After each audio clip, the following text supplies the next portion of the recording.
The Genealogy Guy podcast, demystifying technology and exploring family tree research.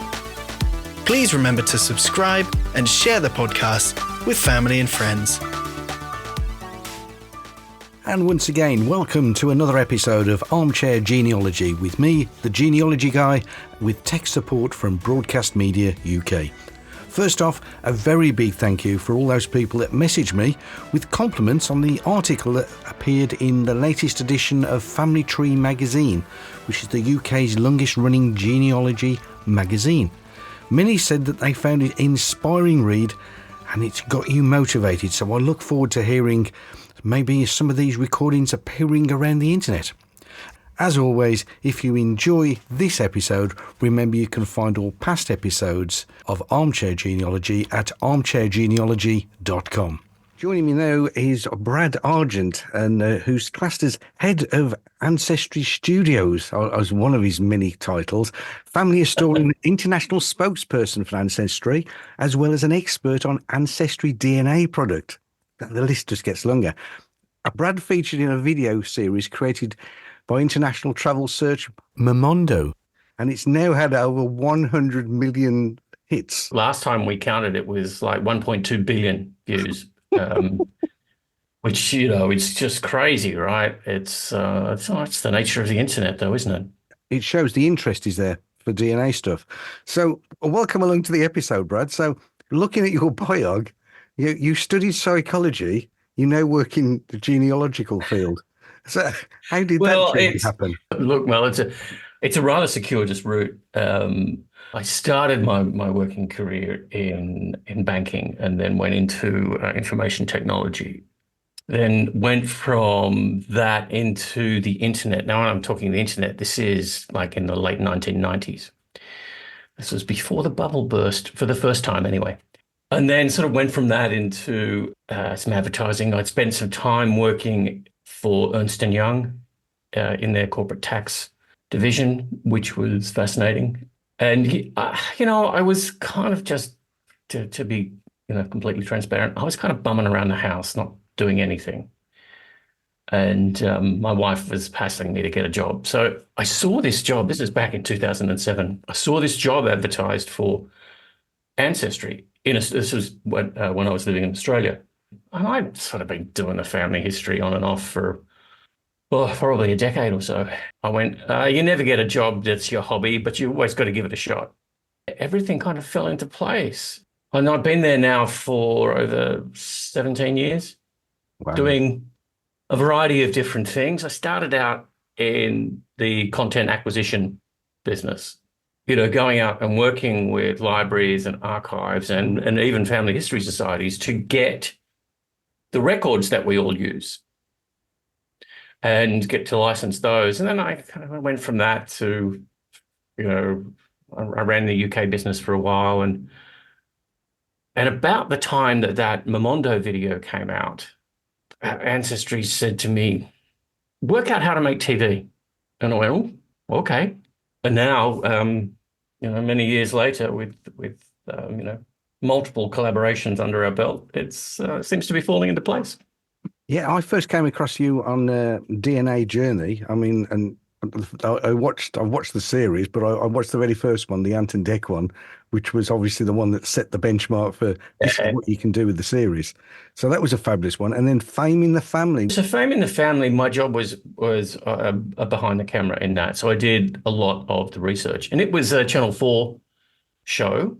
Mm-hmm. I love that show. It's one of these things with, we've made a lot of shows over the years that have been really good, but haven't really had the kind of commercial success as defined by the network. And Fame in the Family kind of falls into that category.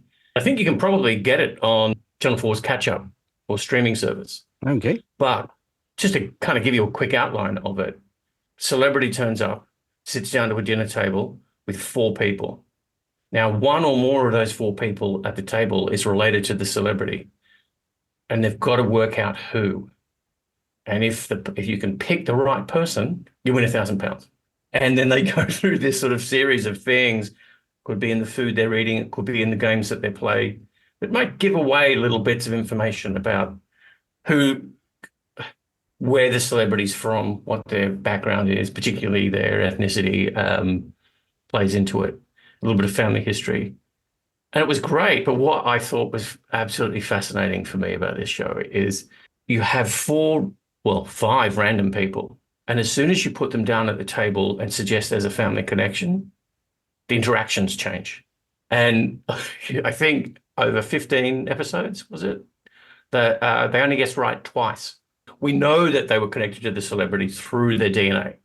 But it was interesting. The things that people looked at to find commonalities and connections was, oh, we've got the same eye color, or in one case it was like, oh, our families used to vacation in the same place. Yeah.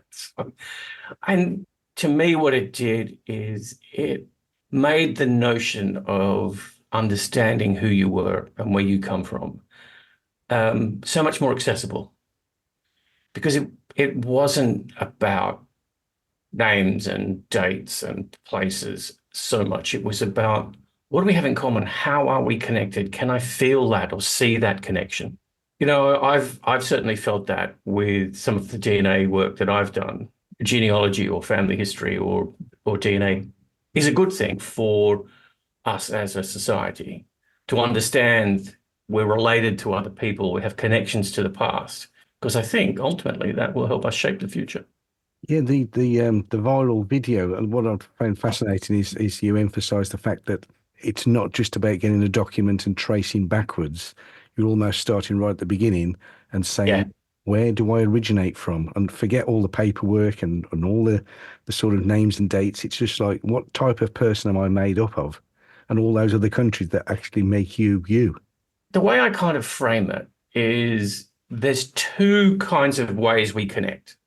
One is genetically, it's our DNA. Now, because the reality is we're all related because we're all from the same species. It's just DNA gives us an ability to measure that, and then from that measurement work out sort of a proximity, if you like, how closely related we are. But I think the other part of that is if you like, the mimetic connection, the story, it's shared history that we have, the traditions that pass down through the family. So if you like, that's more of the traditional recorded family history. And the reason I think these two things are important is because I think we are shaped both by nature and by nurture. A lot of people who come into family history perhaps suspicious that there might be something in their DNA that doesn't align with their family history. You shouldn't throw the family history away because that's shaped you just as much as your DNA has shaped you. Where I think the massive benefit in DNA is in its ability to give some sense of identity for people who have none. So if you're an adopted person, or if you and don't feel a connection with your adopted family, this gives you something else to look at. If you're an orphan, or perhaps you were donor conceived and you're trying to find out that census. So the thing people have to remember is it's optional. If you do your DNA and you don't like the result, you can just ignore them. We are so fortunate to live in a period in history where our identity can be curated. We can choose to be who we are. We don't have to rely on the class structure we were born into or what our genetics tells us. We can, to some degree, step above and beyond that. Particularly for younger people, doing their family history allows them to do that. It gives them these things that they can use to create a sense of identity, to curate themselves. And I don't know about you, Mel, but I kind of feel we've been doing that for a long time anyway. We all have that, one or two ancestors who we kind of connect with in a way we don't connect with all the others. And, we're looking for ourselves. When we make shows like DNA Journey, what we look for, and I think we do this as family historians as well, is we look for two particular types of story. We look for stories of confirmation. So I believe I'm Irish. Tell me an Irish story. I have a connection to Ireland. So I wanted that Irish connection. And I found it in Cork back in the 1700s. And I cling to that. But of course, they were Huguenots who went to Ireland. So it's not really Irish. But, it's like, yeah, that's my Irish story. So it's a confirmation for me. But the other thing we look for is transformation. So I believe on this that I'm going to look for a story that breaks that or adds to that. Oh, you are that. But did you know also this happened? I think as family historians, that's what we look for. Sure, there's an element of this train spotting where it's names and dates and names and dates. We all go through that phase, building out our tree. But then we want more. We want the stories. And I think the stories that resonate with us are either of those categories. It's a confirmation story or a transformation story. And so when we do genealogy TV, all we're really doing is exactly the same thing that you and I do and your listeners do when they do their family history. Sure, we come at it from perhaps a different angle. We throw a lot more resources at it. We film it and edit it, but its core is the same. And I think that's why it works. And that's why it resonates, not only within the family history community, but outside that.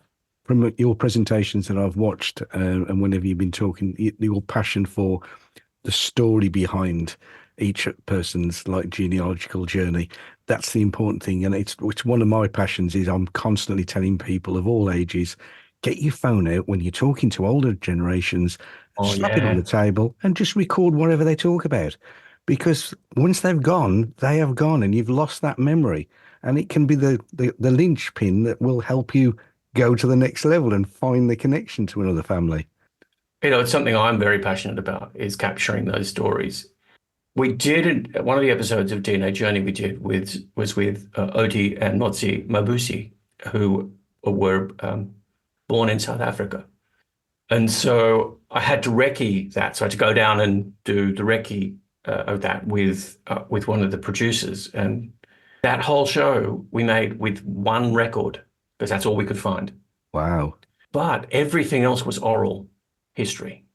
We had to zigzag our way across South Africa because we go to this auntie and she would tell us this story. And it was like, oh, yeah, but if you want more, you have to go and speak to Uncle so-and-so who's 200 kilometers over here.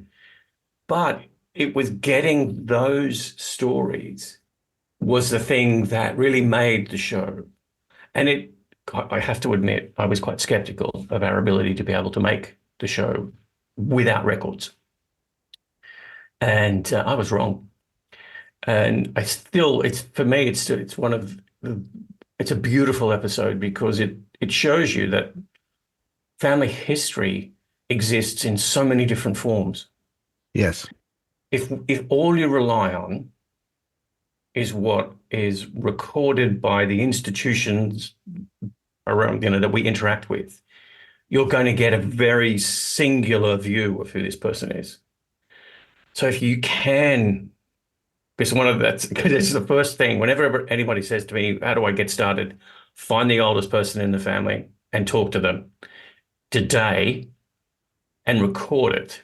And the follow-up to that is go away, do some research based on that, and then go back and tell them what you found. Because that second interview when you provide them with other new information triggers new memories. Absolutely. Every time. And I've filmed my grandmother before she passed away. Asked her about what her life was like growing up, and she was a young woman during the Second World War.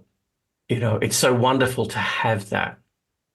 And of course, I watch it and I kind of think of 100 other questions I should have asked, but I didn't.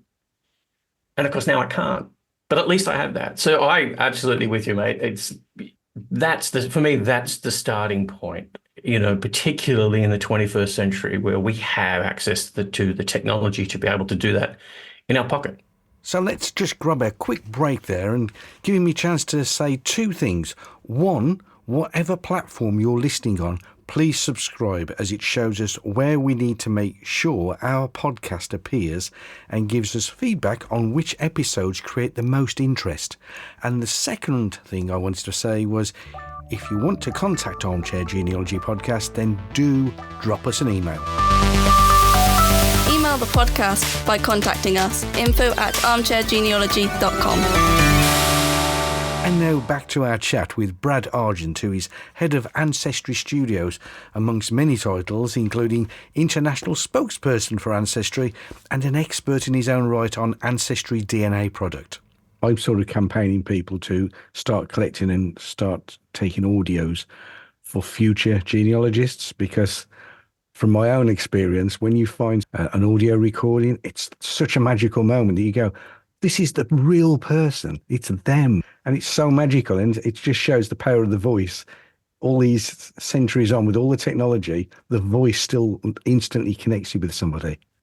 It's great if you can create that. But if you're able to find it, if you're able to go out and find video or audio, it's quite rare. When it does happen, man, the payoff is just awesome. It's always worth looking. I still do quite a lot of research. In fact, I actually struggle to let go of it. Even with DNA Journey, I will do all the initial research before we farm it out to other people to check my work, which I have to admit they need to do, because I'm even today I still make mistakes. Actually, we recorded, we did a video called Headstone Histories, which is on our YouTube channel if anyone wants to take a look. And the premise for it was, we go to a random cemetery, pick a headstone, and then tell the story of the person who's buried there, and then go and meet one of their family to tell them the story and to talk a little bit about it. And anyway, we were doing this. I did the family history, and I thought I'd found the descendant. And I rocked up to their house. I think it was the Isle of Wight, and it was the wrong person. It was just like, oh. And the mistake I made, which is a rookie mistake, I'm still making it, 20, 30 years later, didn't buy the certificate, just looked at the index. Yeah. And the parallels, oh my, like, it was the same Christian name and surname. They both worked in a fishing trawling industry in the South. I mean, the parallels were phenomenal. But if I'd have, done my homework and ordered the certificate, I kind of feel like it's a slightly better video because there's that jeopardy in it.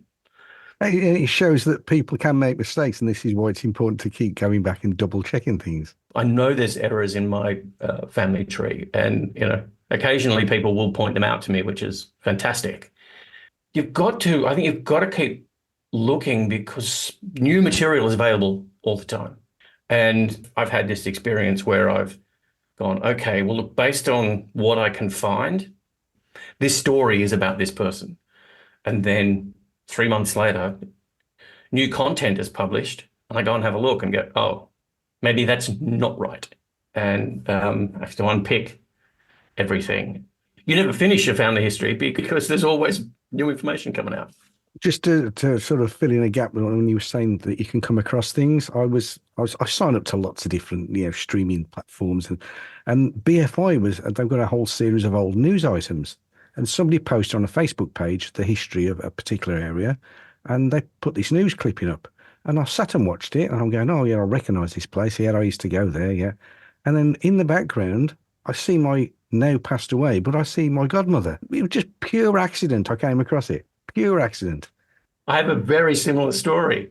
Years ago, when I was in Australia, we acquired these photographs of the construction of the Sydney Harbour Bridge, 1932, if my memory's right.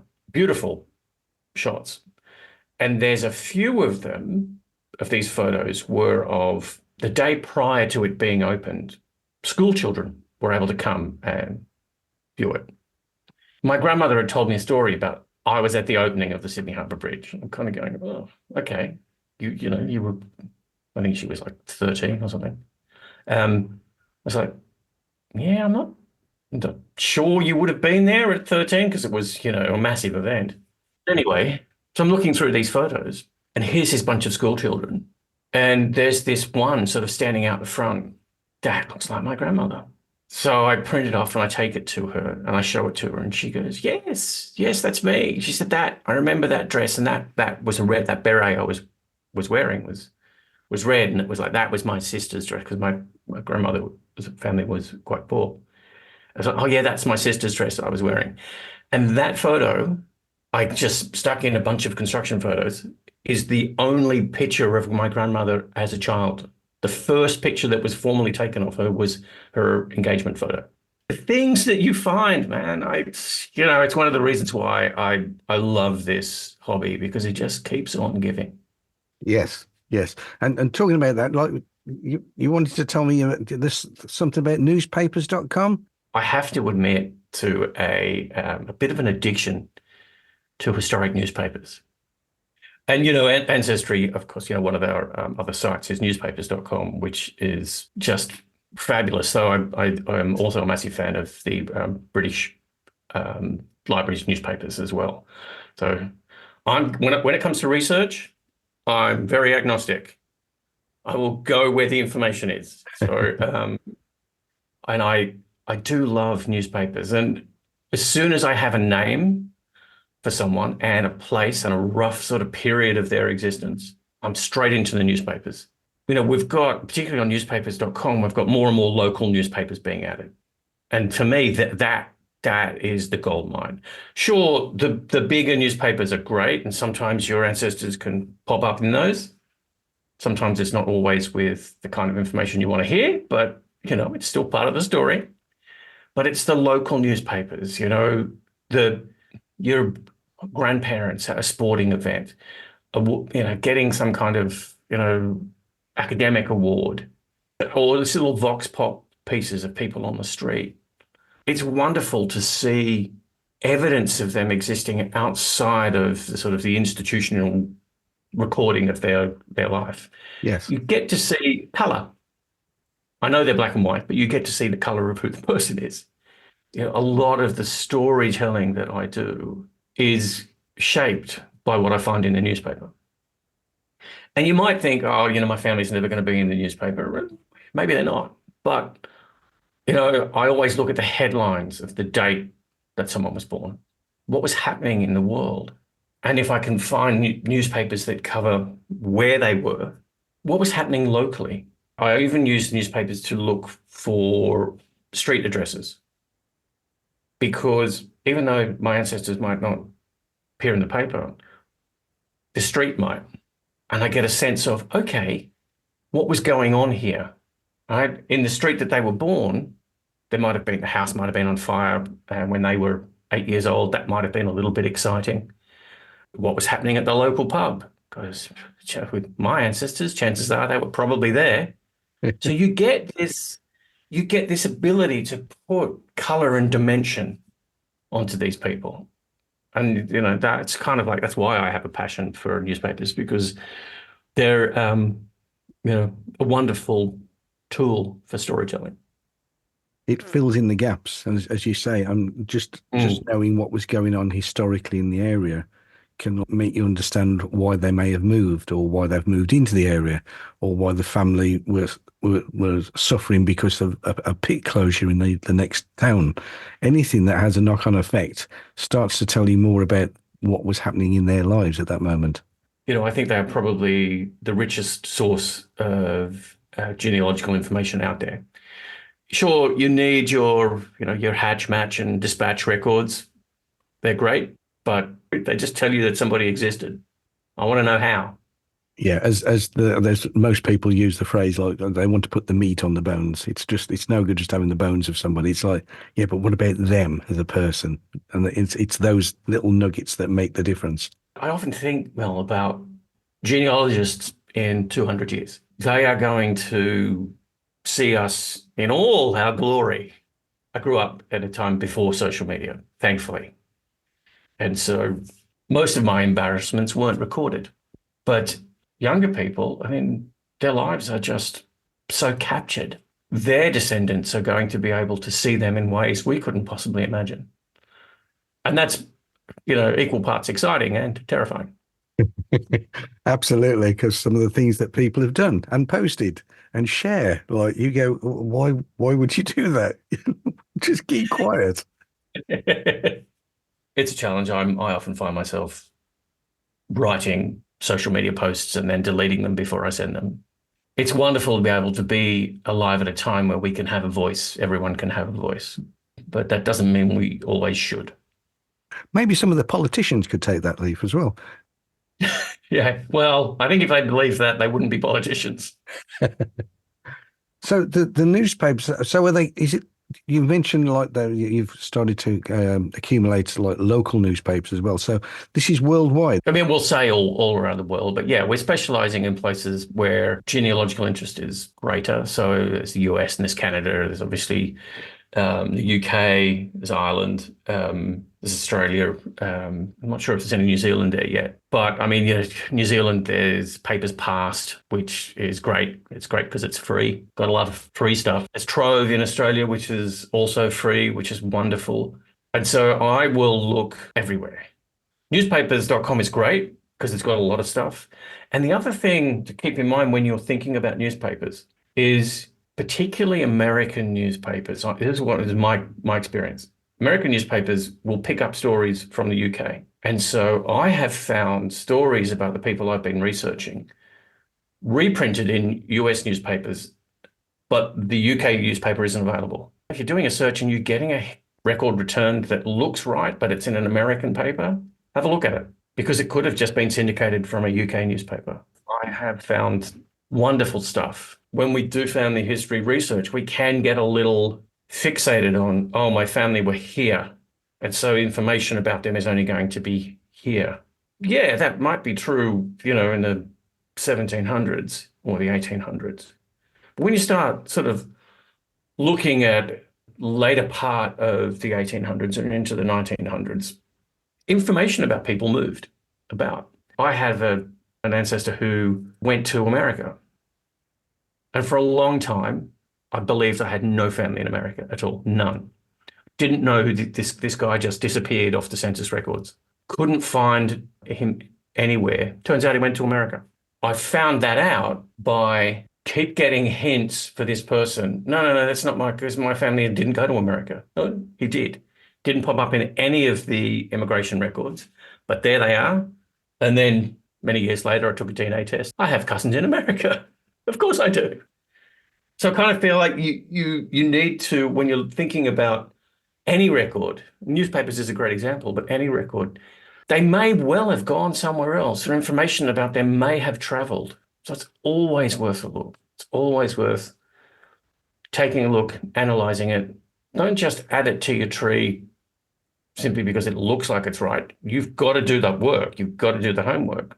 So as always, my time starts to run out and everyone's busy and trying to get on with other things. Well, if people want to find out more about yourself, where would you suggest people start looking? I am somewhat active in the social channels on Twitter and Instagram. It's just Brad_Argent. But if you're listening to this and you haven't started your family history, but this is kind of like, oh, maybe I'm interested, the best place to start is your local family history society. Yes. Everything I learned about family history, I learned from going to a family history society, just absorbing the intelligence and experience of those people around me. Online is great and you can get so much, but the ability to share the moment of discovery with other people in the room.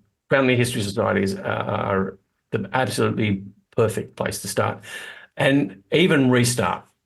If all you've ever done is family history online, you've never been to a family history society, don't know what you're missing. Absolutely. Well, thank you very much for your time and some of your opinions, because I find it fascinating that once you're into genealogy, you form your own opinions and ideas about what it really means to be a genealogical person, someone that's fascinated with it all. It is just my perspective. There's room for more than one opinion at the table. And a very big thank you there to Brad Argent from Ancestry. If you want to stay in touch, then please do drop me an email. Until the next episode, happy, productive and fun researching. And remember to subscribe to the podcast to be informed when new editions are published.